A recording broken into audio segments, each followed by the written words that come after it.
पर स्नान कठिन है। स्नान का मतलब होता है कि जितनी देर आप बैठे हो, पूजन करने बैठने से पहले कम से कम पहले स्नान करिए। स्नान का मतलब होता है कि संपूर्ण वस्तुओं का हृदय से त्याग कर कर परमात्मा के चरणों में ये मस्तक को नवा देना और परमात्मा को अपने भीतर उतार लेना, ये स्नान है। इससे हमारे अंदर की आत्मा का स्नान हो जाता है। ये भीतर का स्नान है।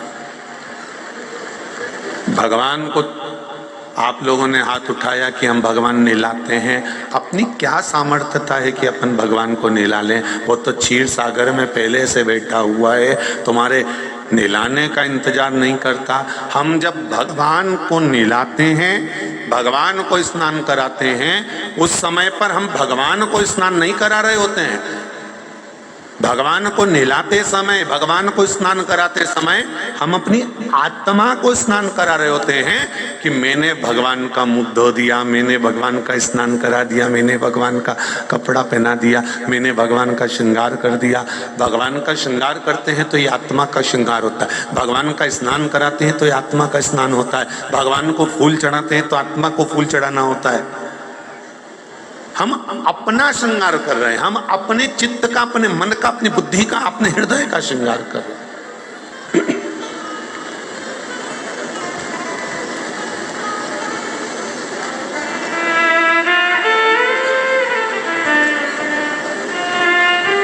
अग्नि जलाएगी, इधर सीमेंट का मकान बना हुआ है, कंक्रीट का पूरा, उसके अंदर रेत भरी है, और इधर लकड़ी का मकान बना है, उसमें लकड़ी भरी हुई है, उसके आगे भूसा भरा हुआ है, उसके आगे सामान भरा, और इससे जहाँ रेत भरी इससे भी आगे कपास भरा हुआ है। तो आगे क्या करेगी? आगे का काम है, वो जाएगी, सब दूर घूमेगी, जहां पर कचरा भरा होगा वहां सबसे पहले घुसेगी। अग्नि जहां कचरा भरा हुआ है, जहां भूसा भरा हुआ है, जहां कपास भरा हुआ है, जहां पर कबाड़ा भरा हुआ है, आग सबसे पहले वहां प्रवेश करती है और वहां आग लगाती है। वहां प्रवेश कर कर वहां आग लगाती। जिसमें रेत भरी होगी, बालू भरी होगी, अग्नि उस बालू में, उस रेत में प्रवेश नहीं करेगी, वो कमरा सेफ रह जाएगा। तो कोई ने पूछा क्यों तुम्हारे घर में आग नहीं लगी, तुम्हारे घर में आग क्यों नहीं लगी? तो उसने कहा आग नहीं लगने का कारण केवल एक है कि आग इसलिए नहीं लगी क्योंकि इसमें रेत भरी हुई थी और ये कंक्रीट का था। उसी तरह ईर्ष्या, काम, लोभ, आसक्ति, वासना, तृष्णा, ये उसी को जला सकती है जिसके भीतर ये कबाड़ा भरा हुआ होता है। लोभ, आसक्ति, वासना, तृष्णा, ये संसार के लोग उसको जला सकते हैं, पर ये आत्मा के अंदर अगर परमात्मा बैठा हुआ है तो इसको कोई जला नहीं सकता, इससे दूर चले जाएगा, आग दूर हो जाएगी।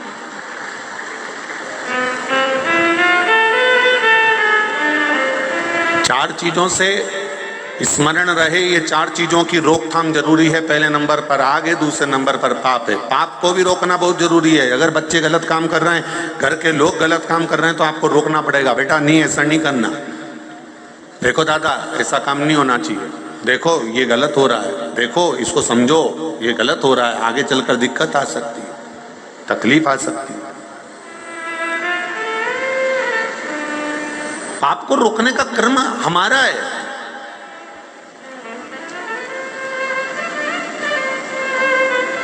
जब ये मनुष्य शरीर को भगवान ने पैदा करा, मानव का शरीर बनाया, मनु शत्रुपा को जन्म दिया, तो ब्रह्मा जी स्वयं स्तुप्त रहकर भगवान शंकर से पूछ रहे थे कि मैंने जंघा से मनु शत्रुपा को प्रकट कर दिया। इस मनु शत्रुपा को मैंने प्रकट करा तो ये ब्राह्मण है, ये क्षत्रिय है, ये वैश्य है कि ये शूद्र है?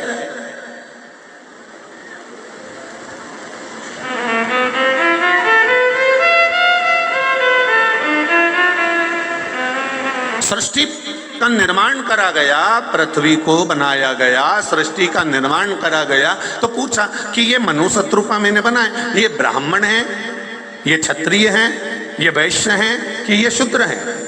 जितने लोग यहाँ पर बैठे हुए हैं, एक जाजम पर आप लोग बैठे हुए हो, इसमें ब्राह्मण भी होंगे, क्षत्रिय भी होंगे, वैश्य भी होंगे, शूद्र भी होंगे, ऊंची से ऊंची जाति का भी होगा तो नीचे से नीचे जाति का भी होगा। एक जाजम पर बैठे हुए हो, या कोई भेद का क्रम नहीं है कि तुम कौन हो।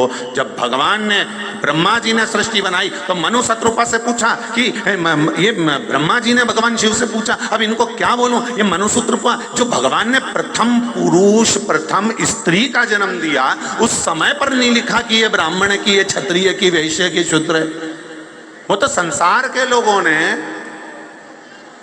अपने को कोई श्रेष्ठ बना लिया, कोई, हाँ भगवान ने कहा मैंने चारों वर्ण इस मनुष्य के शरीर में दिए हैं। मनु शत्रुपा के शरीर में चारों वर्ण हैं, आप में, हम में चारों वर्ण हैं। जब एक नारी या एक पुरुष किसी को ज्ञान देता है, समझाता है, बच्चा भी अगर किसी को ज्ञान दे रहा है, समझा रहा है, कोई नारी कोई पुरुष किसी को समझा रहा है, तो समझ लो कि वो ब्राह्मण बन गया। ठीक है। उसके बाद में अगर किसी ने कुछ कहा और इसने क्रोध करा और जाकर उसका विरोध करा, तो समझ लो ये क्षत्रिय बन गया। अब इस शरीर का पालन भी इसी को करना है, तो इसने कुछ कमाना चालू करा तो ये शरीर वैश्य बन गया। फिर इस शरीर की गंदगी भी कोई दूसरा थोड़ी ना साफ करेगा, इस शरीर की गंदगी भी ये शरीर ही साफ करेगा, तो इसको शूद्र बना दिया। इसी शरीर में ब्राह्मण है, इसी शरीर में क्षत्रिय है, इसी शरीर में वैश्य है, इसी शरीर में शूद्र है। चारों वर्ण एक ही शरीर के अंतर्गत आते हैं, कोई बड़ा नहीं कोई छोटा नहीं होता। महाराज अगर हम किसी को छोटा बताएं कि नहीं नहीं साहब ये इस जाति का है, नहीं साहब ये इस वर्ण का है, नहीं साहब ये है, तो ये हमारी सोच गलत है, ये हमारी बुद्धि, हमारा चित्त गलत है। एक छत्राणी मीराबाई ने गुरु भी बनाए तो रविदास जी को बनाया, जो चर्मकार थे, चमड़े का जूता बनाते थे। और मीराबाई को लोग चिढ़ाते थे, अरियो मीरा तेरी बुद्धि फिर गई, अरियो मीरा तेरा ध्यान कहां गया, तेरी बुद्धि कहां गई, तेरा चित्त कहां गया।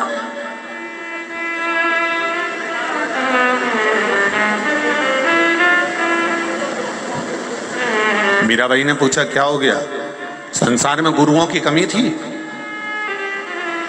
कोई सतयुग थोड़ी ना चल रहा है, कोई त्रेता युग थोड़ी ना चल रहा है, कोई द्वापर युग थोड़ी ना कर चल रहा है, कलयुग चल रहा है। कलयुग या किलो के भाव में तोल लो तो इतना गुरु मिल जाएगा। और तू गुरु भी बनाई तो वो चमड़कार को, चमड़े का जूता बनाने वाले को, तुझे कोई दूसरा गुरु नहीं मिला।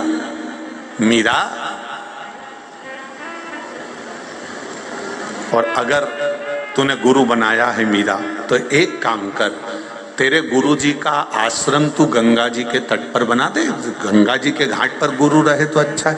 मीराबाई गुरु जी के पास गई, रोती आंख में आंसू भरा था। गुरु जी पहचान गए आज मीरा की दशा ठीक नहीं। गुरु गुरु होता है।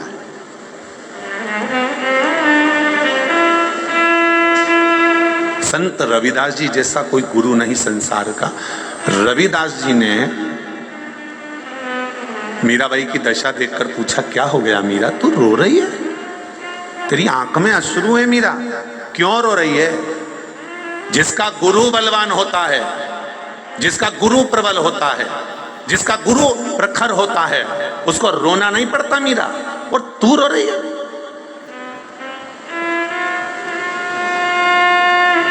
मीराबाई कहती है गुरु जी मैं आपका आश्रम गंगा के घाट पर बनाना चाहती हूँ।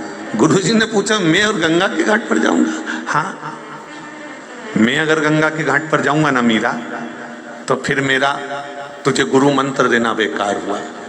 तो गुरुजी आप गंगा के घाट नहीं जाओगे? नहीं, गुरु गंगा के घाट नहीं जाता मीरा, गंगा गुरु के घाट पर आती है।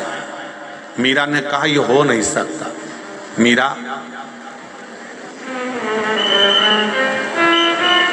पहले तो आंसू पोंछ ले, पानी पीना है? हाँ गुरुदेव।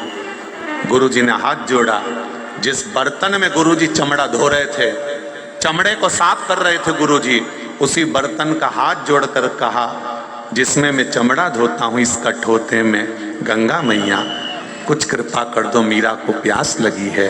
हीरे की चूड़ी जड़ा हुआ हाथ कठौते से बाहर निकल आया, उसमें एक सोने का पात्र था, मीराबाई को दिया, मीरा ले पानी पी ले। मीरा ने पूछा यह हाथ किसका है? भगवान कहते हैं देख मीरा, मैंने तुझे कहा था कि गुरु गंगा के घाट नहीं जाता, गंगा को गुरु के घाट पर आना पड़ता है, ये गुरु का घाट। ये दुनिया की दृष्टि है, ये चर्मकार है, चमड़े का जूता बनाते हैं, ये दुनिया की दृष्टि है। तो राजा जनक जी की सभा में अष्टावक्र ऋषि ने क्यों गलत कह दिया? फिर राजाओं की सभा में, क्षत्रियों की सभा में बैठे थे राजा, और अष्टावक्र जी आए जिनकी शरीर 8 जगह से टेढ़ा था, और पूरी सभा जमकर हंस दी, ठाका लगा ली पूरी सभा, अष्टावक्र जी को देखकर हंस दी। और यहां शिव महापुराण की कथा कहती है विकलांग को, लूले को, लंगड़े को, अंधे को, किसी को देखकर नहीं हंसना, किसी की भगवान ने उसको क्यों बनाया, क्या कारण है, ये वो जान सकता।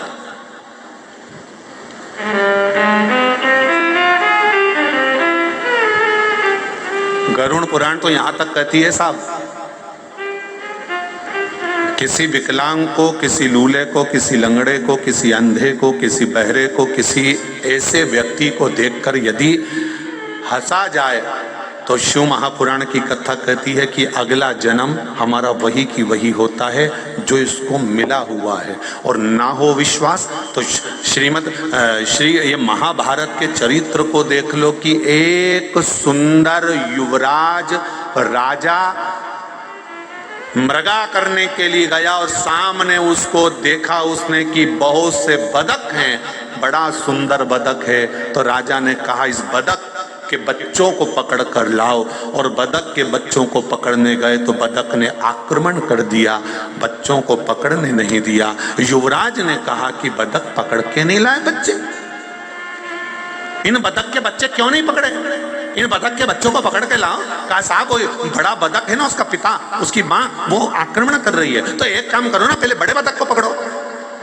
तो बड़े बतख को पकड़ा, और बड़े बतख को पकड़ने के बाद राजा ने पूछा अब इसका क्या करा जाए, अगर यह इसके बच्चों को पकड़ता हुआ देखेगा तो फिर आक्रमण करेगा, तो क्या करा जाए, इसको इसके बच्चे नहीं दिखना चाहिए। तो राजा युवराज कहता है बमूल का कांटा तोड़कर लाओ, इसको दिखना ही बंद कर देता हूं। और बमूल का कांटा तोड़कर लेकर आए और वह बतख की आंखों को फोड़ दिया, रक्त निकलने लगा, उसके बच्चों को युवराज ने पकड़ लिया। मसला दुखी हुआ, बतख तो मर गया, पर राजा तूने जिसकी आंख फोड़ी थी अब तू भी अपनी दशा के लिए तैयार हो जा। वही युवराज महाभारत का धृतराष्ट्र बना है, वही युवराज मर गया, पर राजा तूने जिसकी आंख फोड़ी थी अब तू भी अपनी दशा के लिए तैयार हो जा। वही युवराज महाभारत का धृतराष्ट्र बना है, वही युवराज। कर्म की गति बड़ी विचित्र है, भोगना तो पड़ता है, कर्म करो ये भोगना है। मीरा तुम मुझे देखकर रो रहे, अब नहीं रोऊंगी गुरुजी, अब मैं मुझे एक बड़ोरे अभिमान की गुरु मेरो समर्थ है, अब रोना खत्म। अब दुनिया भले उंगली उठाए, दुनिया भले पक्षपात करे, दुनिया भले कहे कि ये ब्राह्मण, ये क्षत्रिय, ये वैश्य, ये शूद्र है, दुनिया भले कहे, अब नहीं रोऊंगी मैं। और मीराबाई रोना बंद। गुरु रविदास जी ने मीरा को एक ज्ञान बड़ा प्रबल दिया था। मैं मंदसौर वालों से भी कहूँगा कि मीराबाई के इस ज्ञान को अपनी बुद्धि में बिठा कर रखना। जो रविदास चर्मकार थे, उन्होंने मीराबाई को जो ज्ञान दिया था, वो ज्ञान पूरा मंदसौर क्या पूरा विश्व अपनी बुद्धि में बिठा कर रखे कि महाराज मीराबाई से चर्मकार रविदास जी ने कहा था कि मीरा बहुत ऊंचे पद पर भी बैठ जाओ, और आत्मा से अगर अपन किसी का पाप कर रहे हैं, ये मन से अगर किसी का बुरा चाह रहे हैं, तो ऊंचा बैठना भी बेकार है। मीरा बहुत ऊंचे पद पर भी बैठकर अगर हम किसी का बुरा करें, ये ये श्रेष्ठ। तुलसीदास जी ने भी लिखा, ऊंच निवास नीच कर तूती और देख न सकई पराई विभूति। जो रविदास जी ने कहा वो तुलसीदास जी ने भी कहा।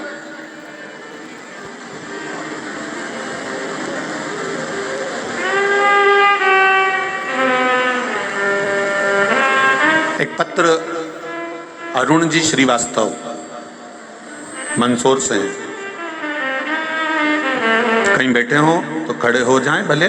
उन्होंने एक पत्र लिखा था जो कक्ष में है हमारे पास में, एक पुष्टे के ऊपर लिखकर भेजा है कि गुरुदेव आपने व्याख्यान करा कि मृत्यु के समय पर जब कोई मरता है, एक व्याख्यान हमने करा था, फूल फेंका जाता है, मखाना फेंका जाता है, पैसा फेंका जाता है, और क्या कहा जाता है? जम के बोलो जरा, राम नाम सत्य। तो प्रश्न किया है अरुण जी श्रीवास्तव जी आपने, अगर कहीं बैठे हो तो हमारा स्मरण अगर कर रहे सुन रहे हो तो आप जरूर सुनिएगा। आपका प्रश्न है कि राम नाम सत्य है, ये सबसे पहली बार कहां और कब बोला गया?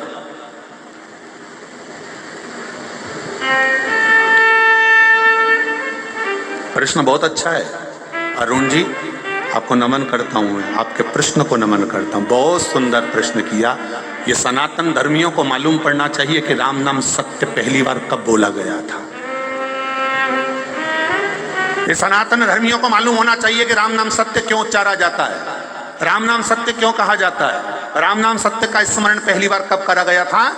जब तुलसीदास जी के ऊपर आक्षेप पर आक्षेप लगाए गए, तुलसीदास जी को अपशब्द पर अपशब्द कहा गया, तुलसीदास जी को बुरे बुरे बोल बोले गए, क्योंकि तुलसीदास जी कुछ नहीं करते थे, केवल राम नाम जपा करते थे, राम नाम में डूबे रहते थे, राम नाम का गुणगान किया करते थे, 24 घंटे राम राम राम राम। इतना विश्वास राम के नाम पर हो गया था तुलसीदास जी को कि वो उसके बल पर जीते थे। जैसे शिव कथा सुनने वालों को विश्वास हो गया कि श्री शिवाय नमस्तुभ्यम मंत्र पर भरोसा हो गया, एक लोटे जल पर भरोसा हो गया, भगवान की अविरल भक्ति पर भरोसा हो गया, अपने पास में बने हुए शंकर मंदिर पर भरोसा हो गया, शिव महापुराण पर भरोसा हो गया। जैसा विश्वास आपका दृढ़ हुआ है, ऐसी तुलसीदास जी का भी विश्वास दृढ़ था। और किस नाम पर था? जम के बोलो जरा, राम नाम, राम राम राम राम राम। विद्वानों ने कह दिया कुछ नहीं रखा राम नाम में। क्या रखा है राम में? ना वेद जानता है, ना पुराण जानता है, ना कोई शास्त्र पढ़े इसने, गंवार की गंवार है, कुछ भी नहीं आता इसको। हाँ, ब्राह्मण भले है पर ना इसको वेद आता है, ना शास्त्र आता है, ना इसको ज्ञान है, ना इसको संस्कृत आए, ना कुछ बोलना आए, इसमें ज्ञान कुछ भी नहीं है, शून्य है, ये गंवार है। इसलिए रामचरितमानस में तुलसीदास जी ने लिखते समय कह दिया था कि मुझे कुछ नहीं आता, मेरी बुद्धि से मैं गंवार, मुझे कुछ नहीं आएगा। विद्वानों ने कहा इसको ना वेद आता है ना पुराण आता, बस ब्राह्मण के घर में जन्म ले लिया, ना वेद जाने, ना पुराण जाने, ना शब्द जाने, ना शास्त्र जाने, केवल राम राम राम राम जपने से कुछ होता है? गांव के लोगों ने विरोध करा और विरोध कर कर गांव के लोगों ने, विद्वज्जन ने उसको गांव से बाहर निकाल दिया। जल था गांव के बाहर, अपने 4 बांस के टुकड़ों को उठाकर और एक चटाई को उठाकर तुलसीदास जी गांव के बाहर अपनी कुटिया बनाकर रहने लगे, अपनी कुटिया बनाकर। और जब गांव के बाहर एक कुटिया बना के बाहर कि वो उसके बल पर जीते थे। जैसे शिव कथा सुनने वालों को विश्वास हो गया कि श्री शिवाय नमस्तुभ्यम मंत्र पर भरोसा हो गया, एक लोटे जल पर भरोसा हो गया, भगवान की अविरल भक्ति पर भरोसा हो गया, अपने पास में बने हुए शंकर मंदिर पर भरोसा हो गया, शिव महापुराण पर भरोसा हो गया। जैसा विश्वास आपका दृढ़ हुआ है, ऐसी तुलसीदास जी का भी विश्वास दृढ़ था। और किस नाम पर था? जम के बोलो जरा, राम नाम, राम राम राम राम राम। विद्वानों ने कह दिया कुछ नहीं रखा राम नाम में, क्या रखा है राम ने? ना वेद जानता है, ना पुराण जानता है, ना कोई शास्त्र पढ़े इसने, गंवार की गंवार है, कुछ भी नहीं आता इसको। हाँ, ब्राह्मण भले है पर ना इसको वेद आता है, ना शास्त्र आता है, ना इसको ज्ञान है, ना इसको संस्कृत आए, ना कुछ बोलना आए, इसमें ज्ञान कुछ भी नहीं है, शून्य है, ये गंवार है। इसलिए रामचरितमानस में तुलसीदास जी ने लिखते समय कह दिया था कि मुझे कुछ नहीं आता, मेरी बुद्धि से मैं गंवार, मुझे कुछ नहीं आता। विद्वानों ने कहा इसको ना वेद आता है ना पुराण आता, बस ब्राह्मण के घर में जन्म ले लिया, ना वेद जाने, ना पुराण जाने, ना शब्द जाने, ना शास्त्र जाने, केवल राम राम राम राम जपने से कुछ होता है? गांव के लोगों ने विरोध करा और विरोध कर कर गांव के लोगों ने, विद्वज्जन ने उसको गांव से बाहर निकाल दिया। तुलसीदास जी की आंखों में जल था। गांव के बाहर अपने 4 बांस के टुकड़ों को उठाकर और एक चटाई को उठाकर तुलसीदास जी गांव के बाहर अपनी कुटिया बनाकर रहने लगे, अपनी कुटिया बनाकर। और जब गांव के बाहर एक कुटिया बनाकर, गांव के बाहर एक छोटी सी कुटिया बनाकर तुलसीदास जी रह रहे हैं, छोटी सी कुटिया बनाकर।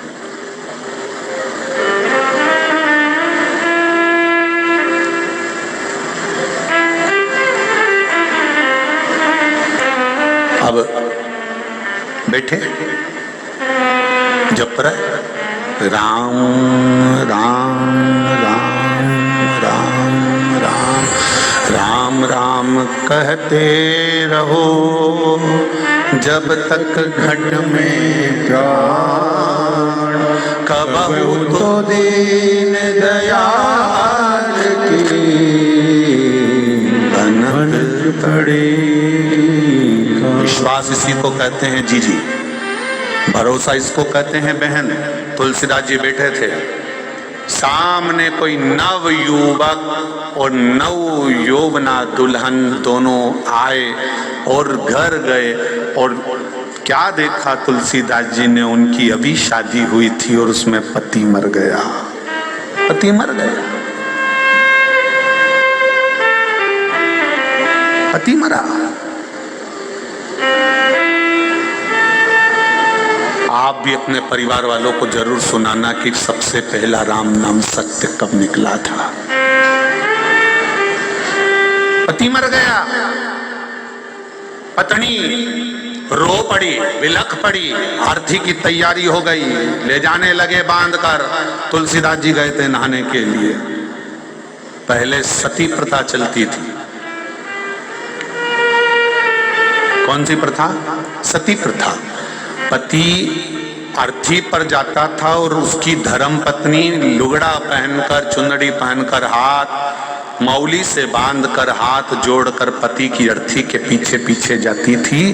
पति को चिता पर जब लेटाया जाता था तो पत्नी उस चिता पर लेट बैठती थी और पति के शीश को अपनी गोदी में रखकर सती हो जाती थी। आज उसके पति को ले जाया जा रहा है और वो नारी पीछे पीछे जा रही है और लोग चले जा रहे हैं लेकर। कई परिवार वाले रो रहे थे, वो नारी भी रो रही थी। सामने से आ रहे थे तुलसीदास। इस नारी के मन में आ गया कि भले गांव के लोग इसको ढोंगी बोलते हों, अपशब्द करते हों, ताना देते हों, गाली देते हों, गांव से निकाल दिया, लोग कुछ भी कहते हों, पर है तो ब्राह्मण, ब्राह्मण तो है ना।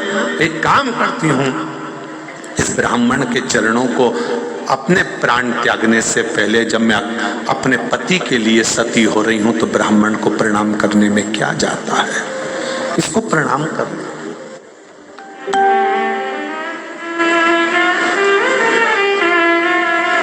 वो नारी प्रणाम करने तुलसीदास जी के पास गई। तुलसीदास जी ने आशीर्वाद दे दिया, अखंड सौभाग्यवती भव, अखंड सौभाग्यवती भव। अब तो जितने गांव के लोग थे, जितने विद्वज्जन थे, सब उखड़ गए। बताओ इस अंधे को ये नहीं दिख रहा किसका पति मर गया? ये वेद पढ़े, ये शास्त्र पढ़ा है, राम राम राम राम करता रहता है। तू भी झूठा, तेरा राम भी झूठा। देख उसका पति मरा हुआ पड़ा है अर्थी पर, भी झूठा, तेरा राम भी झूठा। तुलसीदास जी मुस्कुरा कर कहते हैं, भैया विद्वत जन, गांव के लोगों से निवेदन है, मुझे झूठा कह लो, मुझे गालियां दे लो, चलेगा, पर मेरे राम को झूठा मत कहो। तू भी झूठा है, अंधा हो गया, दिखता नहीं, इसका पति मर गया, अर्थी पर बंधा हुआ है, मर गया वो, ये सती होने जा रही है पीछे पीछे, और तू उसको आशीर्वाद दे रहा अखंड सौभाग्यवती होने का। अगर वेद पढ़े होते, शास्त्र पढ़ा होता तो तुझे ज्ञात होता। मूर्खों जैसी बात करता है तू विद्वान नहीं है। भैया मुझे कुछ भी कहो, पर मेरे राम को झूठा, तेरा राम भी झूठा है और तू भी झूठा है। उसने कहा अगर मेरा राम झूठा है तो आप एक निवेदन स्वीकार करो, 2 क्षण के लिए इस अर्थी को नीचे रख दो। 2 क्षण के लिए गांव के लोगों ने अर्थी नीचे रखी। तुलसीदास जी उस अर्थी के पास बैठे और राम राम राम राम कहना प्रारंभ करा। राम राम कहना जो प्रारंभ करा तो मुर्दा उठकर बैठ गया। मुर्दा उठकर बैठ गया। तब गांव के लोगों ने और विद्वानों ने कहा, आज समझ में आया कि राम नाम सत्य है। अभी तक तुलसीदास भी झूठे थे और राम का नाम भी झूठा था, पर आज दिख गया कि राम नाम सत्य है। इसीलिए मुर्दे को ले जाते समय बेलपत्री के पेड़ के नीचे थोड़ी देर रोका जाता है, क्योंकि लोगों को यह आज भी लगता है कि तुलसीदास जी ने उस मुर्दे को नीचे रखकर जगा दिया था। तो हो सकता है अभी भी मौका है, शमशान में ले जाने से पहले, उसको चिता पर लेटाने से पहले एक जगह पर नीचे उतार दो। हो सकता है कहीं का संत आ जाए, महात्मा आ जाए और राम राम कहकर इसको जगा दे। इसलिए आज भी नियम है मुर्दे को रख